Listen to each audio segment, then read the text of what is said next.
Hello, everybody. Welcome back to another episode of Chatting Pitch. I am one half of Chatting Pitch. My name is Leslie, and my co-host here would like to introduce himself. Second half of Chatting Pitch. My name is Matthew D. Smith. The D stands for duh. And the Smith stands for smoking. The Smith, as we all know, stands for Smithington. Thank you very much. My name is Matthew Coxworthy de Smithington. If you're Smithington, does that mean your child's called Smithing's son? It's Smithington and Sons. You have to say it quickly. Hey, there's something that I wanted to talk to you about. Well, two things, actually. One is that prior to the recording of this podcast episode, I was talking to you about my coffee that I'm currently drinking. Yes, you're looking very tired, sir. Yeah, I feel is your a bit coffee lethargic. to your satisfaction? It's okay. The problem is I have a bit of a dependency on caffeine. But I actually had a decent night's sleep last night. I got a good 8 hours. Incredible. You know? Incredible stuff. Incredible. Usually I kind of get about 7 hours max. Sometimes 6.5, but 8 hours, my lord, that's like a dream. But then I woke up feeling really tired and had a coffee, woke up, pepped up, and then I had a bit of a crash again. So I decided making a second cup of coffee, and because I'm so dedicated to this podcast, I rushed the making of the coffee. So it's a little diluted. I put less coffee and too much milk and too much water, and it just tastes like milk with a little bit of coffee in it. Yeah, sure. Hot, slightly coffee tasting milk. Yeah. But anyway, the second thing I want to talk to you about. You've got it in a Sonic mug, so that should make you go real fast. Yeah. What's his slogan? Look at me go. Sonic says it's no good. Is that actually? I don't know. It's one of his old catchphrases. People on the internet. Sonic says, say no to drugs, kids. Because that's no good. Fun fact, that Sonic is voiced by the same actor who did Urkel from Family Matters. Oh, crazy. Like Urkel. Urkel says, say yes to drugs. Yeah. Did I do that? The drugs? Did I do those drugs? He's just covered in white powder. There's just cocaine everywhere. Did I do that? For our boomer American audience. Cocaine is a white powder. Oh, no, sorry. You're describing Urkel. Go on. I am describing. Well, what generation was Family Matters? Was it Generation X or was it Boomers? Because it was in the 70s, right? Or 80s? Just older than us. So yeah, they're wrong. Oh, no, it wasn't 70s. 70s was Different Strokes. Do you remember Different Strokes? The Gary Oldman I know one? of it. It's like, what you talking about, Willis? The Gary Oldman one. Oh, no, what am I thinking of? Who's the... You're thinking Gary Coleman. Gary Coleman. Gary Oldman is very different. Yeah, imagine Gary Oldman in in Different Strokes. What character he'll be playing? Well, he'll be playing Winston Churchill. Doing, how does he go? I actually haven't seen The Darkest Hour. He won an Oscar for that, didn't he? Yeah. What does Winston Churchill sound like? He's pretty good. I can't really remember now. No. What are you talking about, Willis? Willis? Oh, that's good. That's bordering Brian Blessed there. Well, Churchill is like, we will find them on the beaches. What are you talking about, Willis? Anyway, guess what we're talking about this week? Did you like that segue? Well, wait, what was the second thing you wanted to talk to me about? The second thing I wanted to talk to you about was because I finally watched a movie that you told me to watch for a long time. Okay. Yeah. I've accidentally segued into another segue. Oh, okay. Well, here's a segue. Cue the jingle.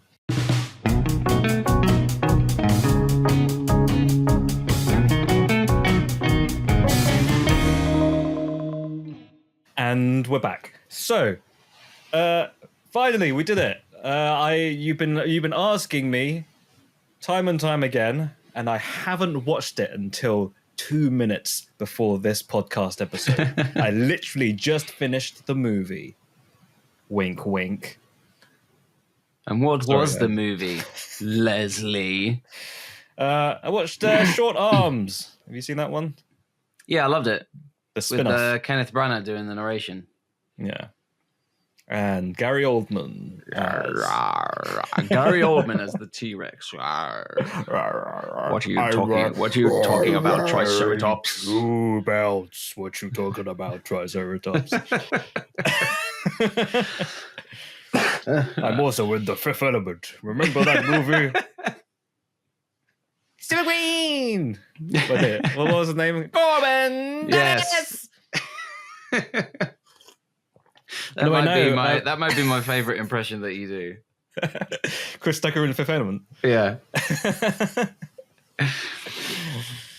No, what did I watch? I watched Longlegs.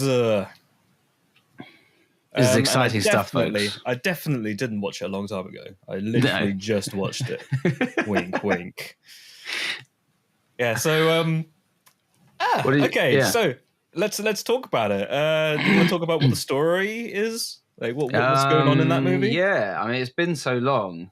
I don't really remember. Which one is Longlegs? Is that the Elle Macpherson biopic? Is it the? It's the one where the ironic piece in Variety about Danny DeVito. Is that it? It's the dude with 6 legs. Here comes legs. Longlegs. They said he's ready to light up Hollywood. He's got 6 of them, and he keeps bashing into windows and lights, and he can't. He can't for the life of him get out of the window. I'm all in a muddle. Apparently very poisonous as well. Yeah? Yeah. You gotta watch out for that.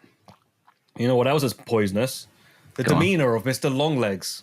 Oh, yeah. Very poisonous. And his voice. That sort of weird, high way that he spoke. Anyway, what is the story? Longlegs. So... There's a detective. It's a bit Silence of the Lambs. Mm-hmm. There's a young sort of... she FBI detective. Yeah. Micah Monroe. Who gets Micah Monroe. She gets drafted in because she may or may not have psychic powers. It's established early on that she has a sort of vague super awareness where she's sort of subconscious. She's subconsciously able to detect certain things sometimes. There's a bit early on where they're just knocking on doors, asking a neighborhood for information if they've seen anything suspicious. And she looks at a house and she says to her partner, he's in there. Not just someone, but the killer that we're actually all after is in that house. And the partner's like, what you talking about, Triceratops? And then he knocks on the door. Spoiler alert. Knocks on the door. And maybe spoiler alert. Yeah.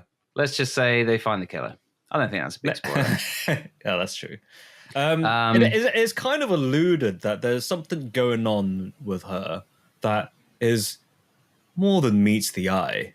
Mm. She could just be a really great detective, but I have a feeling there's a little bit of a supernatural element going on there. Yes. Yeah. Which is alluded, but it's never been confirmed. It's never confirmed, but it is alluded. Yeah, right? I like that it's a bit ambiguous. We'll go more into what we like and don't like later on, but absolutely. Yeah. So she's drafted in, and the main case is this series of murders where there are coded messages signed off with the name Longlegs, and they draft her in to look over the case, see if she can give any more information because they're at their wits' end. The FBI, they don't know what to do. With this what kind of codes character. Are these? Are they kind of like hieroglyphics? Are they? I think it's like you got +44. That's from UK. Cheats for PS2 games. There's you got +81. That's from Hong Kong. You got QR codes. Yeah. Scan here to read my blog. Best regards, Longlegs. Save 30 on moonpig.com. There's another code. Yeah. It's like Longlegs is just accidentally sending out all his discount codes. And, You can't find me. I've ordered way too much on Moonpig. No, sorry, carry on. You can't find me, but scan this code to find some great offers. For a 2-for-1 on birthday cards. Go ahead. Is that what he says at the end of his message? Go ahead. Yeah. Do it. Okay, I'm done. Yeah. So, big codes. He's got big codes, big sheets, and she's trying to decipher them all. And essentially, it's like a lot of detective movies where you're trying to find the killer. And there's quite a lot of parallels to Zodiac. You know, the Zodiac killer? Yeah. With the coded messages. With the coded messages, and all the murder. Mm-hmm. But there's a twist. There's a little twist. There's a twist here. Twist here is that the devil's inside this movie. Wait a second. Although, what's that smell? Oh, I smell a stinky twist. It's the devil's twist. Can you tell the coffee's kicked in? I'll decode these messages for 100.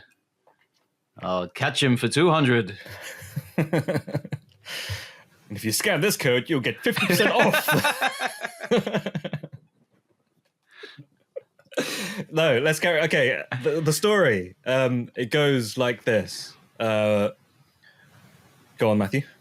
Well, what we just said. So should we go into? Should we go into who plays Longlegs? Because that's I wouldn't say that's a spoiler. No, I would say it's a near unrecognizable Nicolas Cage. Mm-hmm. Yeah. A terrifying Nicolas Cage, in my opinion. I remember you asked me, because you watched the movie before I did, and you asked me that you said you wished you'd be able to see my reaction for the first 10 minutes of the movie or something like that. Right? Yeah. And is the 10 minutes what I'm assuming is the opening scene before the title card? Yeah. The exterior scene outside in the snow. Yeah. Don't want to get too much into review territory until we get there. Certainly not spoilers, but I'd say the whole film is great, but the opening 15 minutes is so damn tense. It firmly puts you in your seat. You know what you're getting. And you watched it on your own, didn't you? Oh, my days. With the lights off completely. Yeah.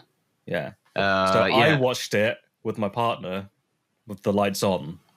In your house. In my house. And it wasn't as terrifying as I hoped it to be, because I think maybe the volume wasn't turned up enough, but there's a moment where it's kind of a bit of a jump scare, and I kind of felt like, there it is. Movie's starting. Yeah. So I don't think I had the exact... And I was slightly disappointed that I didn't have the same reaction as you did. Okay. Probably because of my environment. Like I probably should have watched it in the cinema, but unfortunately I waited for it to be on streaming. I rented it. And I guess depending on what kind of environment and situation you're in, you'll have a different experience, I'm guessing. But I think that's interesting. It does say something about cinema. The power of cinema. The power of DVD is what I got. And that advert where they show it's like the Dolby, and the sound like goes from right to left. Yeah, and then you hear a little guitar. Let me in now. And then now goes from left to right. And he does the hand. There's Nicolas Cage just doing his little hand signals. But yeah, I did see it. I made because I'm not a horror guy. Okay. But I am a busy guy. You get spooked easily? So I get spooked very easily. Oh. But I thought, I'm a busy guy. And so the only time I could see it was something like a 10:30 in the evening screening. Oh. And my wife didn't really want to see it. She wasn't that interested, but also, she had to stay in the house because we have a child. Mm-hmm. That's why I went by myself. Wife, look after the child. I'm off to go watch Longlegs. All right. She is someone that as soon as you say Nicolas Cage is involved, she's like, no, I'm out. I'm out. Oh, okay. See, that's different with my partner. She's more like, depends on the movie, but most of the time I'm in. Okay. There was only one movie that she would not watch that had Nicolas Cage in it, and that was Renfield, because she found it to be a bit too cringe, because it's Nicolas Cage playing Dracula.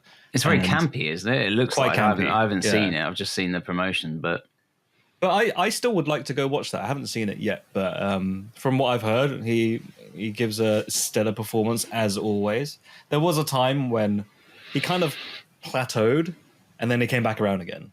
Do you remember there was a slew of movies where it felt like straight to DVD? Like, and it was also the time Bangkok of Dangerous, Drive Crazy 3D or whatever it is. And it was ultra sort of, I guess you could call it the memification age of Cage, where it was all about, oh my God, he's so wacky. He's going full Cage. And it's like, have you seen him in anything apart from this maybe 5-year period, for maybe 10-year period where he's doing straight to DVD stuff? You know, he is a good actor. He's not just He's not just He's not just the guy that runs around going, "I want that cake." Yeah. Ta-da! What movie was that? Was that I Want That Cake? The Family Man or something like that? I think so. Yeah. But what were we talking about? Oh yes, yeah. 10:30 screening. Fortunately, there were people in the cinema with me, and says a lot about the communal experience. That it did really help. And I had everyone like? Oh man, see, this is the thing. I thought a single husband. Is it just me? Is it just me being easily scared, not being a horror guy? But everyone who was there was terrified. And we had the thing of, in front of me were a bunch of I don't want to say like teenage girls in a sort of reductive, like imagine the stereotype kind of way, but it was a group of girls maybe around like 16, 18 or whatever. And then behind me was the same. And what really helped is that like they would all giggle afterwards, and I'd be like, "Oh, thank God, yes, it's thank okay." God for these teenage girls. We're in a cinema. Thank God someone is laughing and taking the edge off this bit, because it was just that opening scene anyway was just almost too much for me. But then I am easily see. You terrified. know what? I think maybe over time I've been desensitized because of the illusion of movie magic is kind of been shattered. Whereas when I was a kid, I'd be absolutely terrified of the smallest things, like being shown Aliens when I was 3. The Ring really like freaked me out when I was what, 10, 11 maybe when that came out. But then as time they brought out the sequel, which was the Fellowship of the Ring, and you were like, this is terrifying. This is too much. There's more of them. And then Johnny Cash traveled back in time and wrote the song Ring of Fire. Ring of Fire. Was about that movie. Yeah. About his experience trying to return that tape to Blockbusters. But he couldn't because he traveled back in time and Blockbusters hadn't existed yet. Yeah, it hadn't existed. So he kept walking up to people. Take this tape. Where do I need to return these tapes? I don't want to get the late fees. So, Mr. Cash, you're going to get the early fees. You travel back in time. Anyway. The story. What were we saying? The difference between cinema and at-home viewing. My experience with scary movies is like over time I've become desensitized, and it takes a lot for a movie to scare me these days. Okay. Because I know how movies are made now. And I think that was probably my coping mechanism. Like, at one point, I just thought, I don't want to be scared by movies anymore. Okay. So I'm going to tell myself, this is not real. Yeah. And then now, every time I watch a scary movie, I'm just kind of like, oh, okay. But there has been instances where if I'm in the cinema and everyone's completely silent and we're watching the same movie, as like you were watching Longlegs, there is something going on there in my amygdala, my little bean-shaped thing that stores trauma in there. That's I suddenly get like a whoa. You get a big bean. I get a big bean. And everyone's like, whoa, somebody cook that guy's head. I'm hungry for toast. someone cook those beans. Is this Dr. Robotnik's mean bean machine? What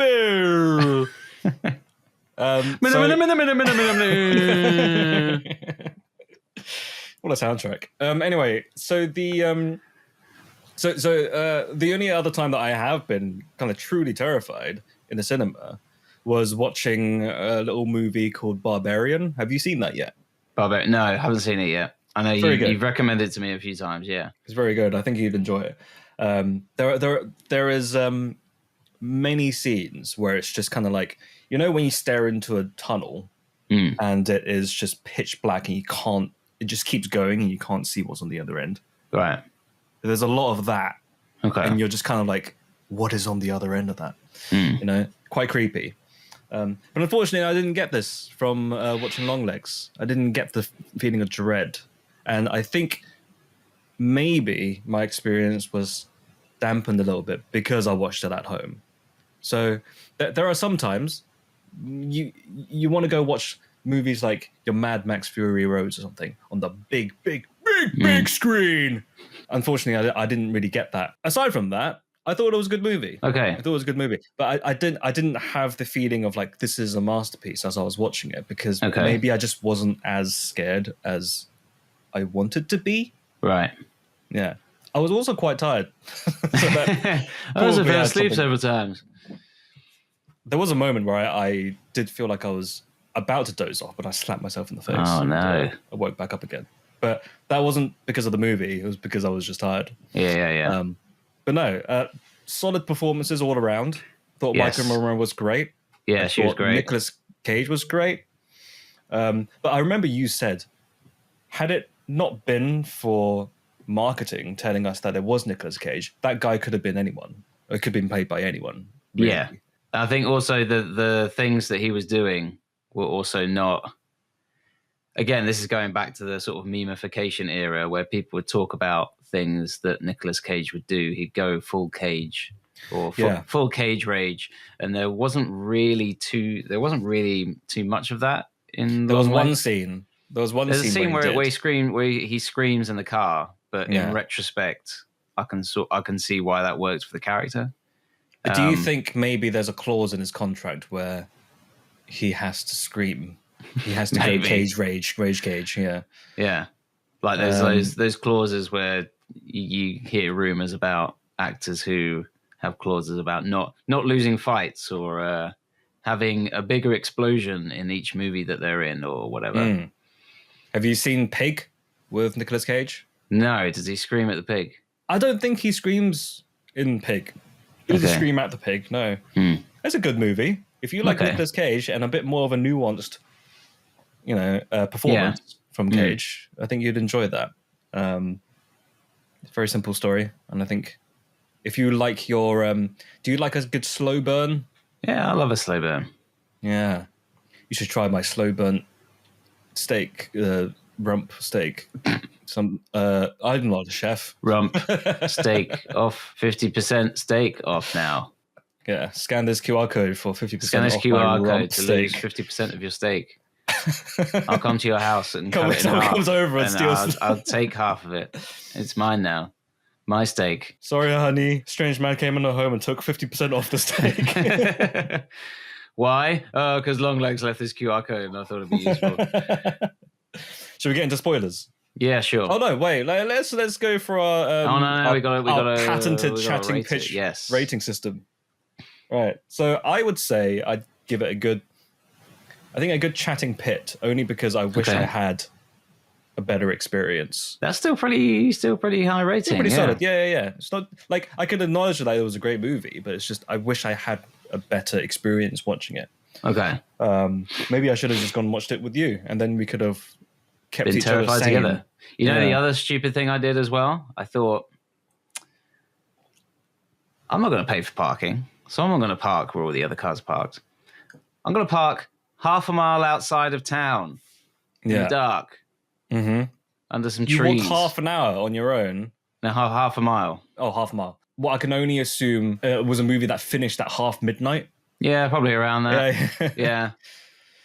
Wow. I thought I was going to die. Choices were made. Yeah. Did you think Nicolas Cage was going to come back out and start I thought Nicolas Cage was going to kill me. But a lot of people have said this as well, which makes me feel a bit less stupid. Just how long his legs were. This film has stuck with them, and how long his legs were. Yeah, especially in IMAX 3D.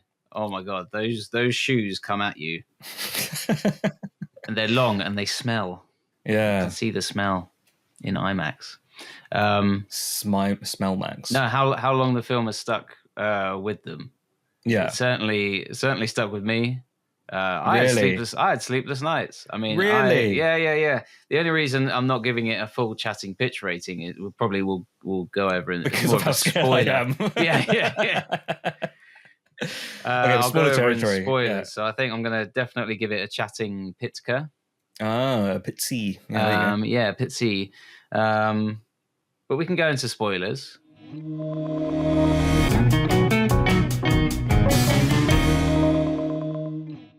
Go ahead. You wanted to talk about spoilers. I want to ask you what you thought of the first half of the movie. Is pretty ambiguous as to whether there's any supernatural stuff going on. Mm-hmm. Even to the point where there's a scene where she's tested for psychic abilities and she herself says after the test, I failed as many times as I passed. Mm-hmm. So it's deliberately left ambiguous as to whether there's any psychic powers, any supernatural stuff going on. And then it's revealed maybe 2/3 of the way through. It's confirmed that the devil is here and he's a rockin'. What did you think of the reveal? Did you like the fact that they eventually revealed that, or the devil aspect of it? Yeah, the fact that it was confirmed in the movie. Okay. I will tell you that I don't think I was that surprised when it happened, because I was kind of like, it was more of like, oh, okay, we're going there. But it wasn't like, whoa, what a revelation. Yeah. How about you? I certainly preferred the first section of the movie where it is ambiguous. Okay. Yeah. I think that made the character of Longlegs a bit more terrifying. This is where you lost the H at the end of chatting pitch. Yes, lost the H. H for hell. Hell. H for heathen. I was really hoping you were going to say hell as well. H for... Go on. H for hot curry. I like my curry hot. That's the Mission Impossible reference there. What was it? That guy. Which one was it? When he climbs the Burj Khalifa? When he gets to the top. 4, I think. Ghost Protocol. Yeah, is that what he says? So is that the replay? You know, in Mission Impossible 3, where he climbs the wall and he looks at. Do you remember this bit where he looks at the camera and he says something like, "Humpty Dumpty sat on a wall," and you're saying in the 4th one he climbs to the top of the tallest tower in the world, looks at the camera and goes, "I like my curry hot, hot, hot." Is he like attached to a plane? Yeah. I'm Tom Cruise. I'm here to spread the message of Vindaloo. I love hot, hot, hot curries. He's lost his mind. He's turned into Orson Welles promoting frozen peas. Yes. But it's the opposite of frozen peas. It's hot, hot, hot. It's hot, hot, hot curry. You remember the guy? There was a guy in the movie where I don't remember. He was like this the sleazy guy in some sort of hotel, and he was just saying like, "Oh yes, I like it hot." And I remember you saying that to me, saying like, "Man, that character was great. Like whatever he was doing, he was great." You rewatch that movie and you come back to me. You tell me if you remember what I'm talking about. Anyway, moving on. Let's go back to the movie. H for hell. You didn't like the fact that the whole devil Satanism worship thing it was revealed confirmed. as confirmed. Yeah. I liked the first bit where the question was still up in the air of, okay, clearly this guy worships Satan. Mm-hmm. But I don't know. I think the ambiguity of where is all this coming from? How is he doing this? Scared what were those me more. silver balls about? Remember the silver? Oh, the ones that go click, click. Yeah, click. Click. The ones that go side to side. Click. Yeah. Click. They're to help you think. Okay.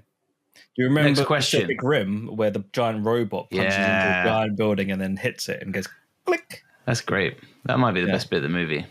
That's grape. Real sense of humor. That's great. That's real grape. That's what they used to have in the old days before they discovered how to use metal. Turn them into balls. They just use grapes. They just used to hang grapes. Yeah. Old cavemen in cave offices. Yeah. And then the caveman says, "That's grape." And then over time they replaced it. So they said, "We can't say that's grape anymore because they're not grapes. Doesn't make any sense. They're not grapes anymore." So what are they made of? Titanium? Great. Yeah. We'll replace the T with T. Yeah. There you go. You learn something from listening to this podcast. Everyone does, including us. So, what were we talking about? But yeah, do you remember the silver balls, right? Where they cracked open and then black smoke comes out? Yeah. That was a metaphor of some sort, right? Or I think that was lost. What was it? The idea in the film was because he made those balls. Longlegs made those balls that were in the dolls. Yeah. I don't know if it was like a communication with Satan thing. I think it was implied that the reason why she every so often maybe saw the devil or heard voices or even sort of intuitively knew stuff was partly because she'd been under the influence of this for all of her life. Because I think, what was it? The idea was that Longlegs shows up and everyone dies, and this is the one family where that hasn't happened. Yeah. So she's been living her whole life with that influence over her. I guess that's what the silver balls are all about. Yeah. And I guess that's supposed to be a metaphor for trauma. Her mum was the crazy one, right? She was the one who was also influenced by the devil. Yeah, she made a deal. So she said, I'll help you kill off your victims as long as you let me and my daughter off the hook, as it were. Yeah. And, the devil being the devil. Yeah. Sure, I'll let you off the hook in a way. Classic devil. Classic. And then she was like, you've bedazzled me. With all your jewels. You remember bedazzling as a thing? All your jewels that look like Brendan Fraser. And then how did it end again? I've forgotten how it ended. I remember they end up... Even though you only watched it 2 minutes ago. Yeah, only when... Because you haven't watched it before, have you? Never. How did it end again? So it was... it ended with a running gag that just got out of hand. That's how this has ended right now. Go on. I'm going to be serious. Okay. I'm going to be serious for a moment, just in case you can't hear this, Leslie, but it's heard on the recording. Sure. My neighbor has chosen the last 10 minutes to start singing really loudly. Amazing. And her voice is genuinely quite lovely. But just in case you hear it over the recording, it's not Satan. It's not Satan's balls. You don't need to worry. It's you're Nicolas not Cage. Under the influence. It is. Yeah, I have Nicolas Cage next door. Yeah. If she starts singing "Let Me In Now," we're cutting the recording. I'm out of here. Yeah. Sell the house. Sell the house. I don't even care. I'm going to give it away. You know what? You might as well just rent a camper van and just go away for a bit, and at least you have a home to stay in while you sell the house. Okay. You don't want to be living on the street because he can get you there. At least with a camper van, you're mobile. You can just drive off. Yeah, and you'll hear him squeaking up the steps of a camper van, won't you? Yeah. I hear you out there, Satan. Stop mucking around. Anyway, it's too late. Go home. You should be getting sleep. sleep. 8 hours a day. That's what Leslie says. That's the average. I remember there was a joke that Keenan and Kel did, and Keenan was reading a newspaper while he was working at Rigby's, the shop. Mm-hmm. And he goes, "Hey, Chris, it says here that 8 hours is the average time to be sleeping." Well, I sleep more than that. Does that mean I'm above average? I remember that being quite...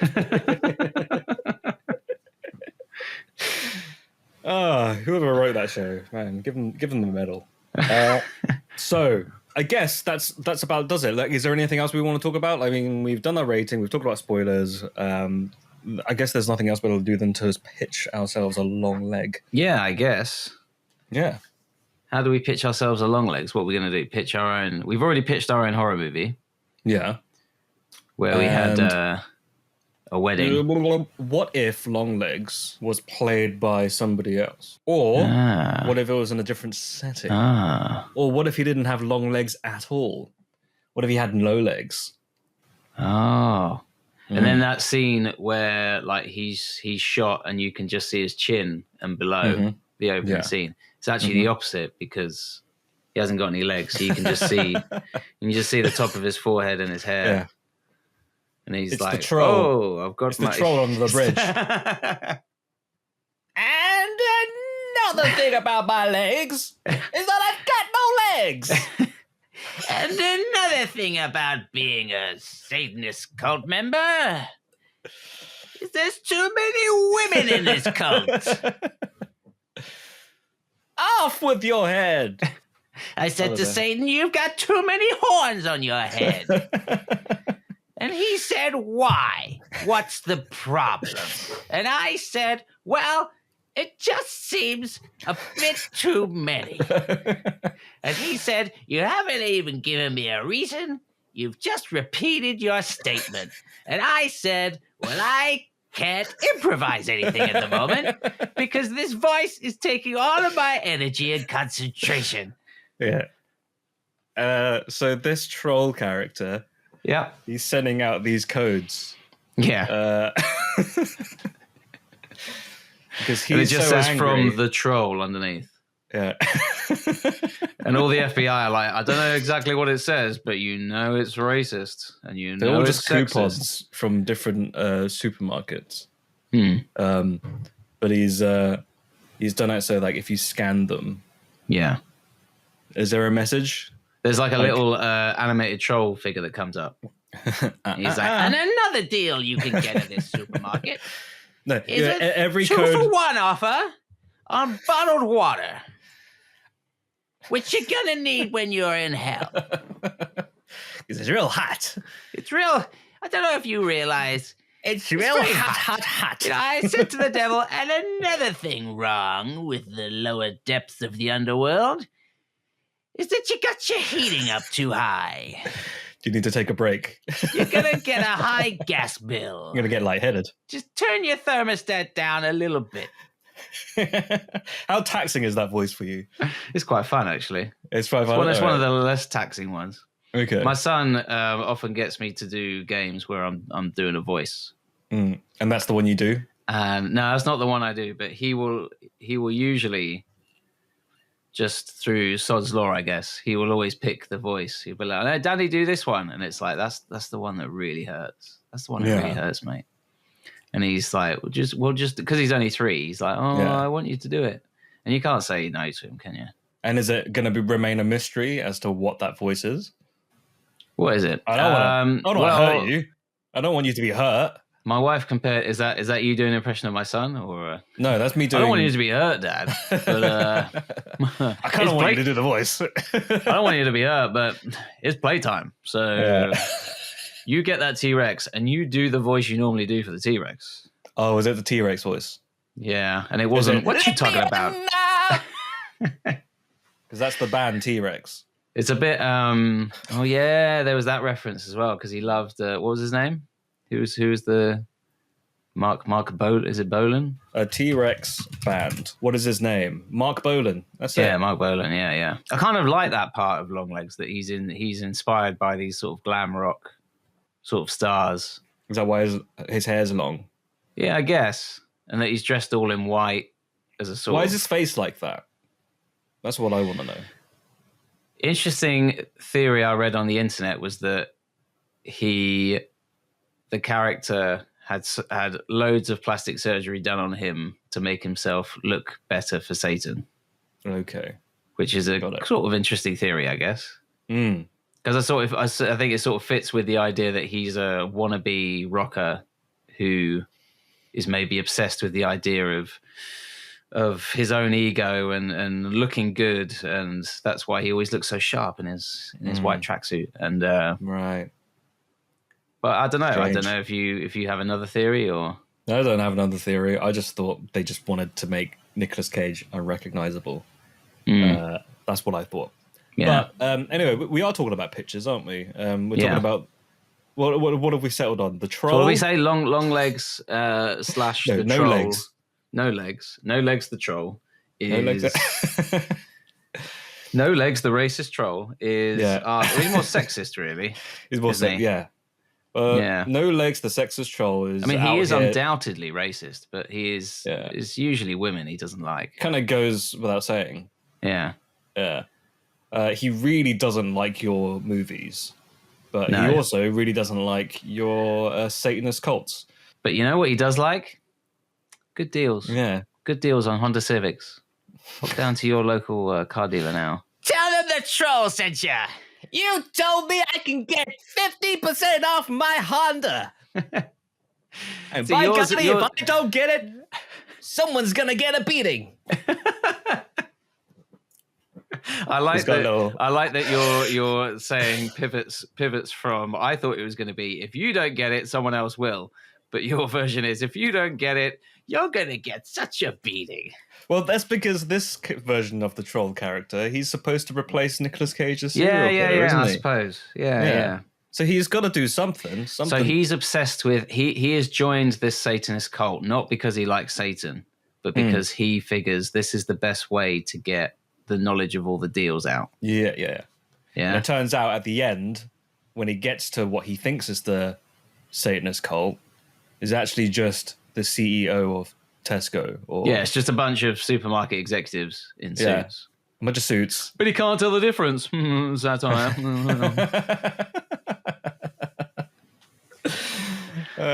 You can't tell the difference between Satanists and those men in sharp suits. Very droll. Yeah, that's very droll. Yeah. So we should appear on Have I Got News for You? So because what happens to Nicolas Cage's character in the end? He smashes his head on the table, doesn't he? Yeah. Which I don't think the troll would do. Yeah. I think he likes himself too much. He'll rip all his coupons up. I've been lied to. Rips them all up, but then he sits there and he's like, well, I guess you can let me go now. Do you think maybe he bought the wrong coupons? Maybe they were for a different supermarket. And that's why he got involved with Satan. Because one of the coupons was like, scan here to get involved with Satan. And he thought it was get 50% off statins because he's got like a heart issue because he's always angry. So he thought, great, makes 50% off statins. It's like, boop. And, an app starts loading on his phone. He's like, oh, okay, that's weird. I guess this is like a medical app to monitor my heart. And then it's just like, oh, Satan is here. And he's like, oh, and another thing wrong with your app. Oh, my goodness. This movie has no structure. I'm very surprised right now.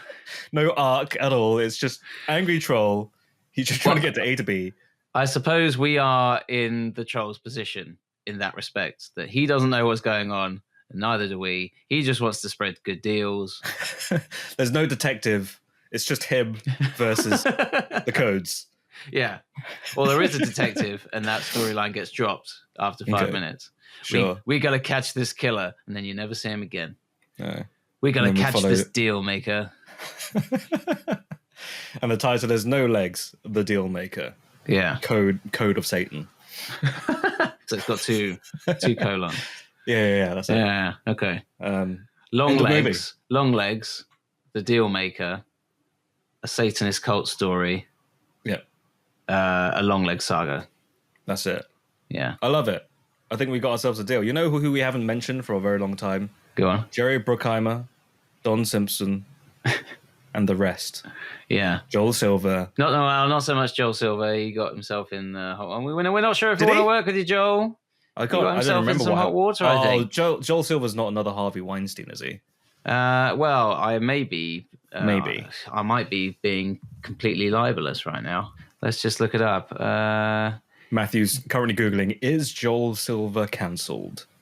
2024. Well, there's nothing I can see. Maybe it wasn't him. Maybe it was someone else I was thinking of. I think you're thinking of Harvey Weinstein. You know when you go on Google and it has the suggested searches. Yeah. Like searches you could do based on this. And there's one that just says, what did Joel Silver do?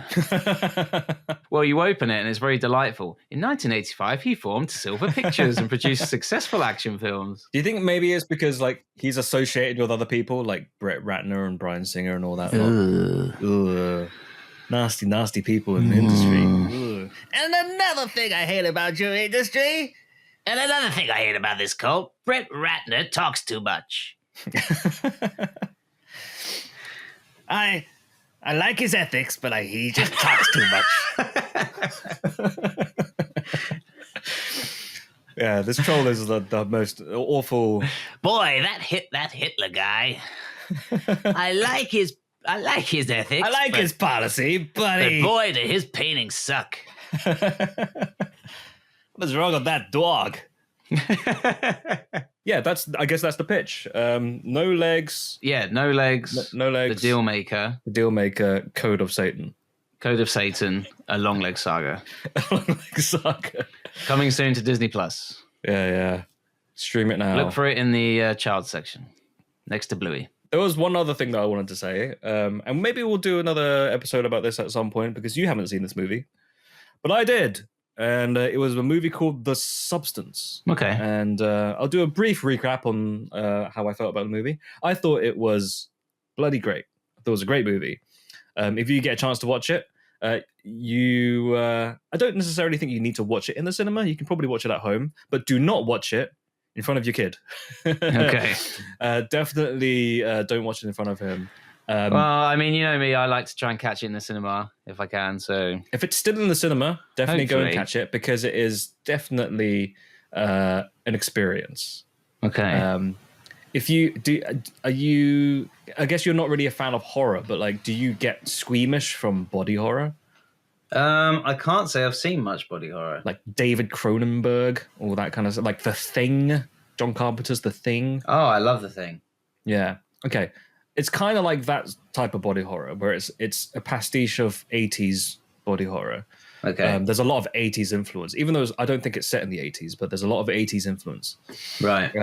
And the story goes, it is a woman who is a instructor for, I guess, broadcast TV. She does like aerobic exercises. Okay. But she's past what Hollywood say, her prime. Okay. So she seeks out alternatives into trying to make herself feel youthful again. Yeah. Because if she doesn't, then somebody else is going to get her job. So she has to stay current, you know? Okay. And then she goes to a doctor, and then some random person just says, you look like you could be a good candidate for The Substance. So you look like a prime candidate for this green goo. it is the green goo, yeah. Is it green? If you've seen the trailer, it's all in there. But essentially, what happens is when she uses the substance, she becomes a younger version of herself. Okay. So she's able to live this double life, and that's as far as I'll go, because towards the end, for lack of a better term, it goes a bit bat crazy. I'm going to give it a solid chatting pit C, I reckon. Okay. But I would love to hear your thoughts when you get a chance to watch it. Because we'll talk about it next episode. Of course, when Leslie says your thoughts, he's talking to me. He's not asking any of you listening. Well, no, I am also a double entendre. We actively don't. We don't care about you, really. Yeah, we don't. When I'm talking about you, I'm talking about you, Matthew. I don't care about. Oh, okay. Yeah. Oh. And another thing wrong with the podcast. The outros always peter out. I think we also need to mention that I'm going away for a couple of weeks. So this is going to be the end of season 3. So we're going to be off for a good couple of weeks. And then we'll be right back at the beginning of November, I believe. Yes, this is off to Holiday Land. I'm going on holiday. I'll never tell. You just did. Where I'm going. Okay. I should have finished that sentence. Anyway, that's that. Thank you for listening. And as always... And listen again. Scan a QR code for absolutely no reason. We got nothing. I'm a troll. I love that. I like that. John Lovitz is the troll's brother. I'm a troll. I've got such fat hands. It's because you're a troll, John Lovitz. Tartlets. Lovitz. It stinks. Lovitz. Chatting Pitch has been brought to you by Leslie Way and Matthew D. Smith. If you enjoyed this episode, feel free to listen to others and maybe even subscribe. You can follow us on the website, formerly known as Twitter. Listen to us on Spotify or wherever else you listen to podcasts. Leslie and Matthew have their own side hustles as well. Feel free to check out Leslie's YouTube channel or Matthew's Medium blog. Links in the description. If you want anything else, we might have other links in the description if we think of anything interesting to add. Thank you for listening. I love you.